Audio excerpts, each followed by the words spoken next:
केंद्रीय गृह मंत्री अमित शाह का बिहार दौरा हो रहा है और सवाल ये भी उठ रहे हैं कि इस दौरे के बाद आखिर राजनीतिक हालात पर क्या असर पड़ेंगे। हमारे साथ आरजेडी के वरिष्ठ नेता पूर्व मंत्री हैं श्याम रजक जी, उनसे जान लेते हैं। श्याम रजक जी, किस तरह से देखते हैं अमित शाह जी?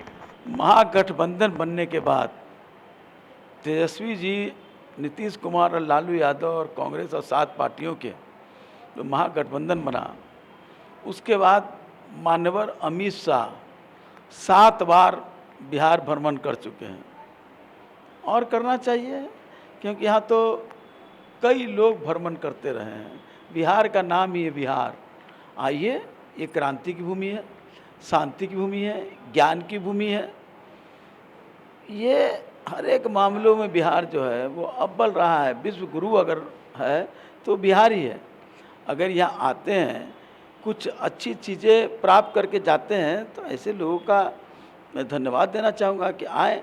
लेकिन आ कर करके और वो सिर्फ अपनी कुरीतियों को यहाँ डालना चाहेंगे, तो यहाँ की जनता बुद्ध, महावीर, कर्पूरी ठाकुर, गांधी सबके अनुयायी हैं। या गोडसे के अनुयायी नहीं हैं। उनको खोजने पर भी नहीं मिलेगा। आए जाए, कोई हमको गंभीरता से। बीजेपी का कहना है कि जब जब अमित शाह आते हैं तब तब ऐसा इंडिया गठबंधन के लोगों को लगता है कि उनकी छाती पर बुलडोजर चल रहा है। उनका लगता है उनकी सरकार चली जाएगी। मैं अमित शाह या नरेंद्र मोदी जी या आरएसएस के कोई भी कुनवा आ जाए, हम कोई गंभीरता से नहीं लेते हैं। ये राज जो है वो समाजवादियों का राज है। यहाँ आए थे शंकराचार्य, रामनंदन मिश्र की पत्नी भारती ने उनको परास्त करके भेज दिया था। यहाँ जो भी आएंगे परास्त होकर के जाएंगे।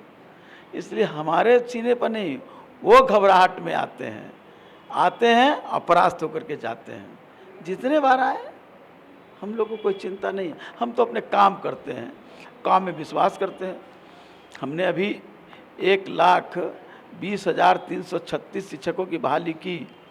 ये अपने आप में देश का रिकॉर्ड है।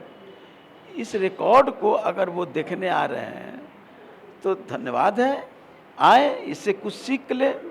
हमारी राज्य सरकार से उनको सीख लेना चाहिए कि कैसे यहाँ काम हो रहा है, कैसे जातीय जनगणना के माध्यम से और लोगों को सही स्पष्ट रूप से पता चल गया।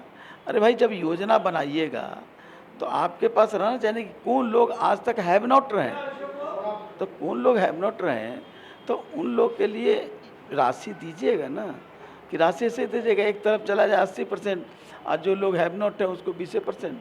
तो उसी के आकलन के लिए इस तरह का काम हुआ है। सीखना चाहिए। अमित शाह जी आ रहे हैं ट्रेनिंग लेने के लिए, तो उनको नीतीश जी से, तेजस्वी जी से, लालू जी से भी आ करके ट्रेनिंग ले ले। अरे हमारा तो एक कार्यकर्ता उनको ट्रेनिंग देने के लिए तैयार होगा। वो ट्रेनिंग ले, हम लोग ट्रेनिंग देने के लिए तैयार हैं। शीतकालीन सत्र शुरू हो रहा है। बीजेपी ने कहा है लॉ एंड ऑर्डर का मसला हो या आर्थिक सर्वेक्षण रिपोर्ट जारी नहीं हुआ, ये सब कई मुद्दे हैं जिस पर घेरने की कोशिश की जाएगी। भारतीय जनता पार्टी के जो विधानसभा के विरोधी दल के नेता हैं, उनके घर में दीमक लग गया है। और दीमक से इतना परेशान है कि उनके दिमाग में भी दीमक लग गया है।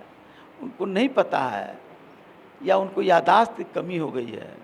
जब माननीय नीतीश कुमार जी, इस राज्य के मुख्यमंत्री ने सर्वदलीय बैठक बुलाई थी, उसमें उन्होंने कहा था कि चलते सत्र में सारे चीज़ों का हम उसका वहाँ पर प्रस्तुत करेंगे। तो दीमक लग गया है। वो दीमक शायद लगता है कि उनके दिमाग पर भी चढ़ गया है। तो पहले दीमक हटा करके दिमाग साफ कर लें, क्योंकि कल से सदन चलेगा, तो सदन में उनको गंभीरता से सुनना चाहिए, महसूस करना चाहिए क्या हालात है इस देश, इस राज्य में आर्थिक स्थिति, क्या हालात है शैक्षणिक स्थिति, क्या हालत है सामाजिक स्थिति। इसका आकलन जब माननीय मुख्यमंत्री, माननीय उप मुख्यमंत्री तेजस्वी जी, नीतीश जी और मेरी पूरी राज्य सरकार जो महागठबंधन के, वो जब प्रस्तुत करेगी, तो इनके तलवे से जमीन खिसकने लगेगा। पूर्व मंत्री श्याम रजक थे और ये बता रहे थे कि विधानमंडल का शीतकालीन सत्र शुरू हो रहा है और हर एक सवाल का जवाब भी दिया जाएगा। लेकिन जिस तरह से केंद्रीय गृह मंत्री अमित शाह बिहार आ रहे हैं, बिहार में कई ऐसे काम हुए हैं जिसको लेकर के सीखने की ज़रूरत है और केंद्र सरकार अगर उन फैसलों पर भी अमल करती है तो लोगों का भला होगा। कैमरा पर्सन सुनील के साथ आशुतोष चंद्रा, कशिश न्यूज़, पटना।